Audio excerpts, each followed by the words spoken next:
whenever we would have a good teacher or a good principal in school, you know, he would set a target or a goal for us.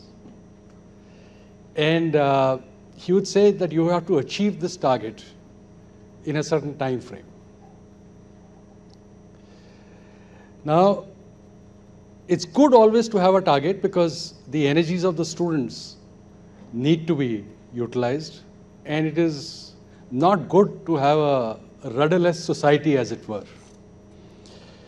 So I'm glad that those at the helm of affairs have given a target to this country at large that by 2047 we must become a developed nation. I'm also glad that those who are not in the government have not opposed this target or this goal that has been set for 2047. I am further glad that as if it were students of the class, and that is the General Council, are discussing this issue as eager students to how to achieve this target of 2047. It is this institutional resilience which is founded on a magnanimous constitution and on democratic foundations that are deeply entrenched in this society that gives me hope. India is today the fourth largest economy, as has been pointed out, with virtually a GDP of about $4 trillion. But by 2047, we want to become a $30–35 trillion economy. That is a humongous task. We have a tailwind with us at this moment, as was pointed out by Mr. Sanyal. We have the demographic dividend in our favor. The population is relatively young. We have a rising middle class, which is very large when compared to other standards. And we are attracting huge investment, that is the FDI, in large numbers. I think in 2023, we received about $71 billion as FDI. That is really large. And this tailwind, as it were, is reflected in the legal work that we are doing today. I'll give you a simple example of that. About 2 years ago, I had gone to a Southeast Asian country for a conference. It's considered a very developed economy. And there, I was attending the session, and the Chief Justice of that country said that, why don't you come and visit my court? So I said, my session gets over by lunch. I'll be free around after lunch. So he said, please come to my court. I have a meeting with my minister during lunchtime, but my registry will show you the entire court, and he'll also give you a sort of a feedback on how we run our court. It's a very organized court. So I was there with a large contingent. At that time, I was in the High Court. So I had 4 more judges with me, and we went to that court, the Supreme Court over there. And it was an amazing visit. They had a registrar who was very conversant with technology. All their courts were computerized. And he told me something amazing. And he said, sir, in our registry, we keep track of the latest developments that are taking place in law. We try to predict that this year, which is going to be the new genre of litigation that our judges will have to deal with. We do the research, we inform our judges so that they are well prepared to deal with the challenge as it were to come. Just out of curiosity, I asked him, what is the flavor of this season? And that's about 2 years ago. He told me, sir, this year the flavor of the season seems to be standard essential patents. And we are preparing a large number of papers for our judges to be ready. You know, that year, that Southeast Asian developed economy did not get a single SEP case, and we got 4 SEP cases in Delhi. Why? Because the economy is so large that you get a matter decided over here, it virtually leads to a world settlement. There are 3 or 4 economies of this size where if you get a good verdict, the whole matter get settled all over the world. And that is what happened in a case which I had an occasion to deal with. It led to a settlement, a global settlement within 6 months of a standard essential patent, which led to royalty payments all over the world by a manufacturer who was not based in India. He was a manufacturer based abroad, and it was a software of a foreign company which was selling it over here. The product was only being marketed, that's a smartphone, in India, but the technology was generated by a foreign firm. It was used by a foreign firm. They had come to India to litigate. This is the domain where the future lies. This is the country where people want to come and litigate. We just have to ensure a good environment. How do you ensure a good environment? We have to ensure that our litigation leads to a finality. There must be certainty in this litigation system that we have, and there must be predictability. These are not easy factors to get in your system overnight. And you have to ensure that litigation gets decided in a fixed time frame at a reasonable cost. How do you ensure this? You ensure this, at least according to me, and that's my personal view, and I appreciate what Mr. Sanyal said, and I will deal with it in a little time. You need new laws. You need to reimagine the whole system. All our laws today primarily deal with the brick and mortar world. But is the economy brick and mortar today? Do you see it in 2047 as a brick and mortar economy? You see it as a digital economy. You see it through the e-commerce platforms. Now, if you have the laws which deal with a brick and mortar world, and you expect the courts to deliver a futuristic judgment with regard to standard essential patents, which are not referred to in any patent law, this is a new genre which has emerged. How do you deal with it? You're reimagining as a judge without any tools, without any principles of law laid down by Parliament. Now, I find Dr. Gyamavat on the dais. He's been canvassing for a new law on damages.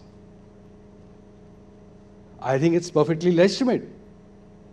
Today, if you suffer a damage as a citizen, suppose you were flying on a plane, you had a slight mishap, you suffered some damage. First of all, you'll go to the hospital, get yourself treated, you'll incur that expenditure. Then you'll engage a lawyer, you'll incur that expenditure. Then you'll file a suit, whatever that court fees has to be paid, has to be paid. So you have lost on 3 fronts and got no money. Can you have this colonial law in existence today if you want to be a futuristic economy? How do you want to become a futuristic part of the world?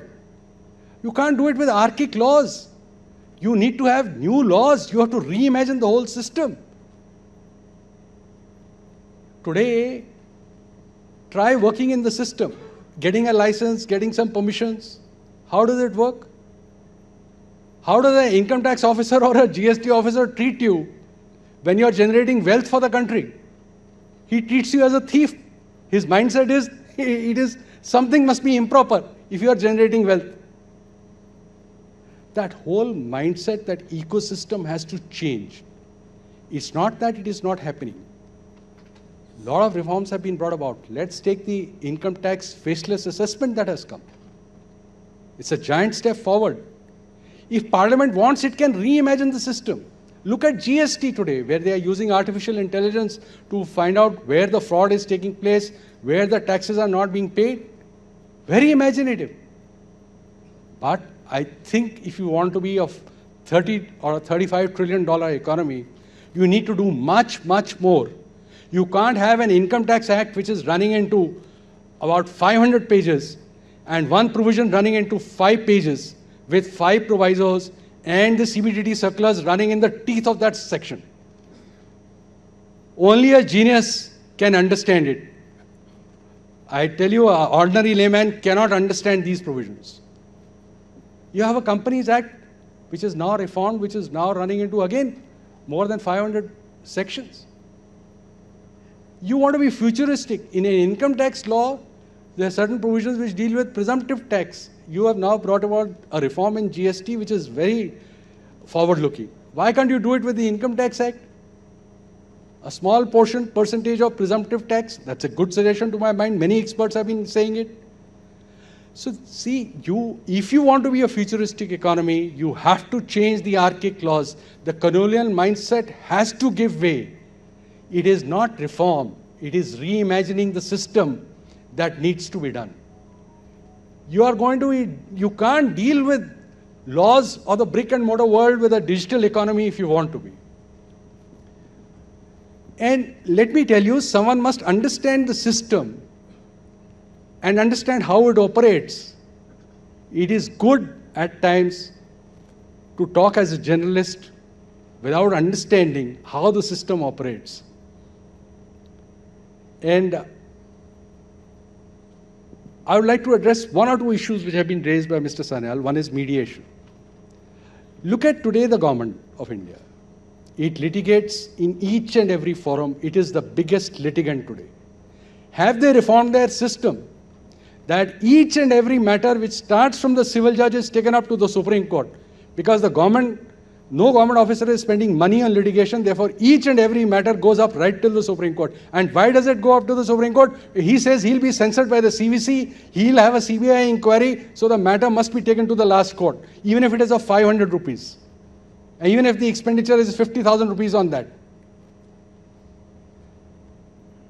This mistrust in the system which has crept in of one institution against the other, and within that institution has to give way to mutual respect. That is not happening, unfortunately. We are all very suspicious of each other. How do you today resolve this backlog which you have if you do not adopt alternative dispute resolution mechanisms? Mr. Sanyal has talked about a particular perspective. I'll give him another perspective of how successful mediation can be. And I've seen this happen. See, a trademark suit was filed by a very famous gene company saying our mark is being misutilized by an Indian firm. Yes, it was being used. It was a very popular, well-known mark. It had been misappropriated by someone. Now, injunction was granted for the asking, but the learned judge then said that, why don't you try mediation in this? After all, he's not a very big player. What will you get at the end of the day? Reluctantly, the MNC agreed for the mediation. When it went for mediation, the senior management found that the cloth which was being used, the fiber that was being used, was of very high quality. So when the matter was discussed before the mediator, ultimately a compromise was arrived at, and that Indian vendor who was misusing and misbranding the product was made a vendor of the MNC, because the MNC liked his fiber, the product that he was generating. So imagine what mediation did, which you can never think of in the Indian legal system. It made him a vendor, it gave him a recognition which you would never have got in an adversarial system. When we sit as judges, we realize the reach of the mediation. Today, in nearly about 90% of matrimonial disputes which have a color of criminal litigation, which is 498A, all matters are settled in mediation. You take up any partition suit of 1,000 crore family dispute, it will only be settled by mediation and by nothing else, because if a single judge decides it, it only leads to an appeal. From the division bench, it will go to the Supreme Court. From the Supreme Court, it will come back, it will again to re-litigation. In fact, one of the matters where I was presiding over a bench and the matter was repeatedly coming back and forth from the Superior Court, I said it reminds me of a James Bond film. Neither the hero dies nor the villain dies. They're only sequels. So mediation can attain finality. In mediation, you can attain finality. In mediation, you can give closure. In mediation, you can arrive at a result which in an adversarial system you can never arrive at. And we have seen so many success stories as judges that we cannot say that the system is not credible. But the government has to adopt it because the government is the biggest litigant. And the problem over there is that there is no trust within the bureaucracy, within the system of the government, that this system will not succeed with the government. It is unfortunate that it is only going to succeed in the private sector, between private individuals, but it will not succeed with the biggest litigant because there is so much of mistrust. If an honest officer were to go and settle some tax dispute or some GST matter, he would probably have a CBI inquiry against him. Therefore, this mediation is not being used. Then there was an issue about vacation which was raised. Unfortunately, our system is very different. See, it's simple to say that a police inspector goes on leave, but this police continues to work. Or one doctor goes on leave, the hospital continues to work. But in litigation, it is not this. You need both the sides of the lawyer, both sides lawyer, you need a judge. All have to be present simultaneously for a matter to be decided. It can't be that one lawyer goes on leave and the other is working and the judge is on leave and the two lawyers are available.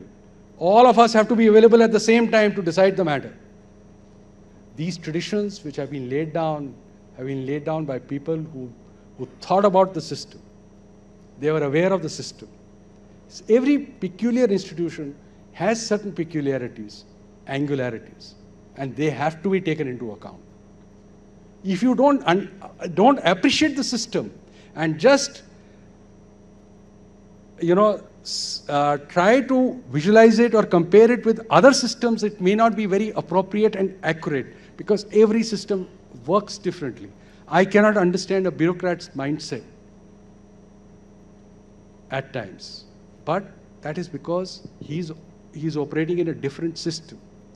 At times the economist thinks differently. He thinks from a larger perspective. I may think from a different perspective. So we may have different perspectives, but each and every institution has its own functionality, its own peculiarities. If I am available as a judge, my appellate court has to be available the next working day because an appeal may be filed the next working day. It can't be that my appellate court is on leave on that day. Therefore, you have simultaneous vacations of all courts at the same time virtually. It is very different how the system operates. It's not like a doctor, it's not like the police inspector.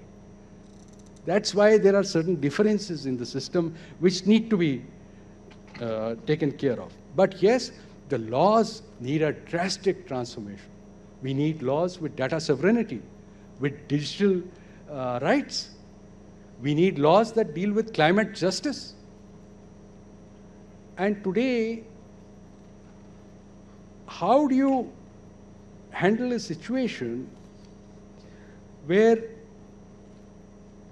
people, as my brother pointed out, where people in other institutions are not able to appreciate the importance of a good judiciary.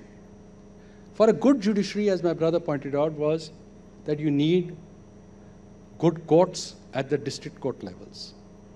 I'll give you a simple illustration, and it is not of some old times. I'm giving it to you about a year back. I was the Chief Justice of this Delhi High Court. And I found that our strength, that is the sanctioned strength, was much higher than what we had recruited in the lower judiciary. So I put some pressure on my colleagues who were conducting the examination process, and I said, no, bring the sanctioned strength at par with the actual vacancies that are there, so fill them up. We succeeded. We virtually achieved 95%.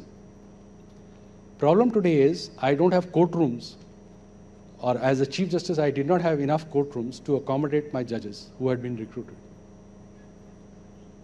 Can you imagine in a place like Delhi, there is no place or a courtroom that is available to accommodate a judge? In one district, one judge was handling about 7,500 matters of family disputes, when the average should be about 1,500. I had the judges. They had been recruited. I could have posted them in that district, but I didn't have a single courtroom. 4 projects were started last year, but this is not very high priority for the state governments. The budgetary allocations are very difficult to get. They are given at the pain of contempt. The budgets are sanctioned. So it is an uphill task when it comes to this. Then you see the regulatory mechanisms that we have. I was in the US a few years ago, and I was staying with a family, and my friend with whom I was staying got a call from the IRS, and they asked for some queries on the phone, which he replied to with regard to his income tax. Can you imagine the system working in India? That an income tax officer, without giving you a show cause notice, will just speak to you on the phone, get some clarification and say, yes, you have clarified my doubts. You have to reach that level to reach a Viksit Bharat. That is a 2047 economy that you must generate. That someone sitting at home can give a call to the collector of lands, or his land dispute can be resolved on phone. That is what we have to dream of. But how will that happen? The law, the system, everything needs a transformation. It doesn't need to be reformed, it needs to be reimagined. That is what is the issue which arises. In conclusion, I would say that law should be a bridge and not a barrier to entrepreneurship. We have to strengthen federalism. We have to ensure that our institutions at the ground level work. Why are the courts overflooded? Why are we dealing with monkey issues, dog issues? Because the civic administration is not existing at the ground level. Why are people coming and crying in court that I have suffered a dog bite, I have suffered a monkey bite, please do something? It is happening because at the lower level, the administration, especially the civic administration, is having a lot of challenges. You cannot have a civic society that cannot even afford to pay its monthly salary bills. Can you imagine in a place like Delhi, the municipalities do not have enough funds to pay for their own salaries if they were not for grants from the state government and from the central government? Now, you have to have these institutions running and going. Otherwise, what happens is all these issues get transferred to the courts, and the courts grapples with them, whether it is salary to the municipal staff who have not been paid for 6 years or 3 years, or they have not been paid their 6th pay commission, they are being paid old salaries. How do you concentrate on major economic issues which you are confronted with if these basic issues are not getting resolved and everyone is leaving this problem at your doorstep? So there are challenges, and really this mistrust will have to go between the institutions. It will have to transform into mutual respect. Till we don't respect each other, we will not be able to carry the society along with us. We have to ensure that we create a system where all stakeholders work together. And we must appreciate each other's viewpoint, take it in the right stride, but at the same time, understand each other.